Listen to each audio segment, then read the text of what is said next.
So if you saw the short where I was saying about D&D failed armor, I had a commenter contact me through comments and then had joined into the Gilded and actually discussed it a little. So I told him I'd be doing a breakdown of the different types of the armor, being light, medium, and heavy.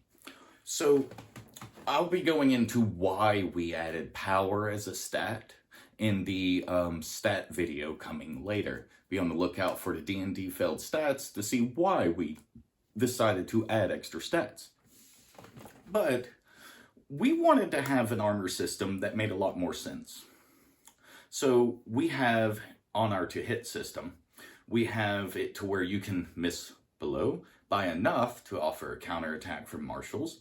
We have the glancing shot range, which initially is just the number, like whatever your armor rating is going to be that. So your dodge rating.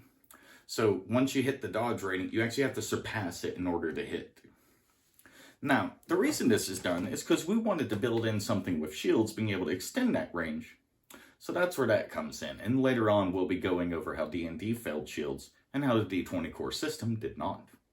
But when it comes to the armor system, we wanted it to be on the upper range of also affecting your weapon, your damage soak. So you'll notice that each armor in our system will have an armor rating. Not only is this expanding the concept of if you hit 5 above, you actually will do a point of durability damage. And, we wanted the armor to actually become a part of that formula. So let's say that your dodge rating is 10 and you have a medium armor with an armor rating of 2. Well, this means you would actually have to hit 7 above that dodge rating to have that extended effect. So there's a few negatives to actually having heavier armor, as well as medium and light. Any armor you put on will slowly attach what we've called the ranked disadvantages and advantages.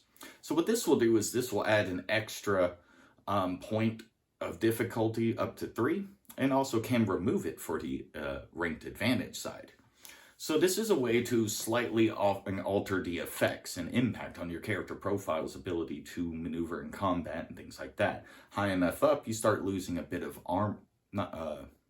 of your movement speed, but also on things like your dex check and other related things that deal with movement, flexibility. The heavier of armor you're getting, the more it's impacting that. And our shields will add upon that as well, and the heaviest of weapons. So effectively, by the time you have like the biggest armor, the big tower shield, and a big old weapon, you're legitimately the slow-moving tank, but you can soak a lot of damage, and it's really not a good idea to come at you face-to-face. You're going to want to flank this individual, potentially have spellcaster or psionic help.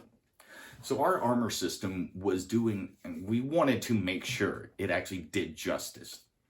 So we took a lot of things into consideration, especially the fact that the heavier armor you get, yes, it should affect the amount of damage you're taking. It should also make you easier to hit. So it will lower your dodge rating, but increase your soak rating. Where light armor does a little boost, but actually doesn't impact the dodge rating as much. So this means every single bit of your combat gear will come into having effects on your character and gameplay. We thought this was a very useful thing because in most systems like D&D, you don't really have a reason to don and doff your armor.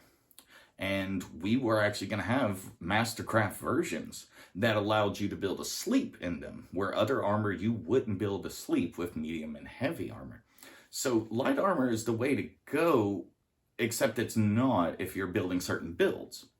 We have an armor system now that allows you to pick based off of class options. So when you choose a class, you will see that we have a selection of weapon groupings you can select, as well as armor types that are themed around the class.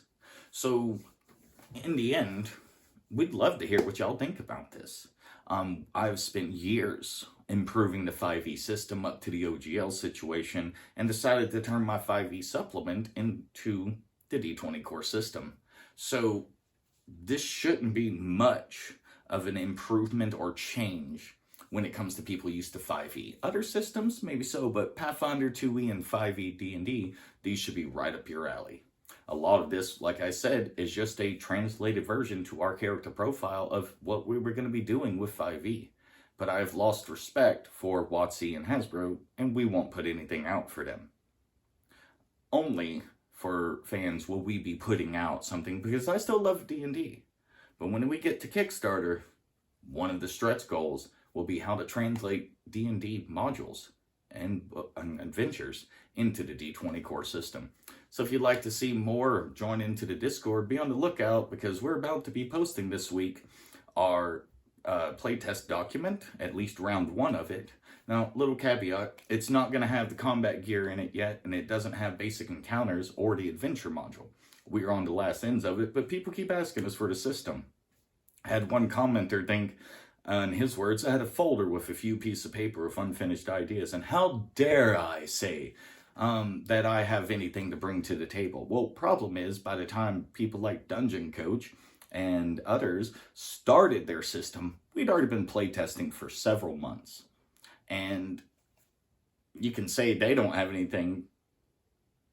You can say I don't, but why don't you actually ask? Why don't you come see? And I guarantee you, if you're a Pathfinder fan, D&D 5e fan, we got the system for you.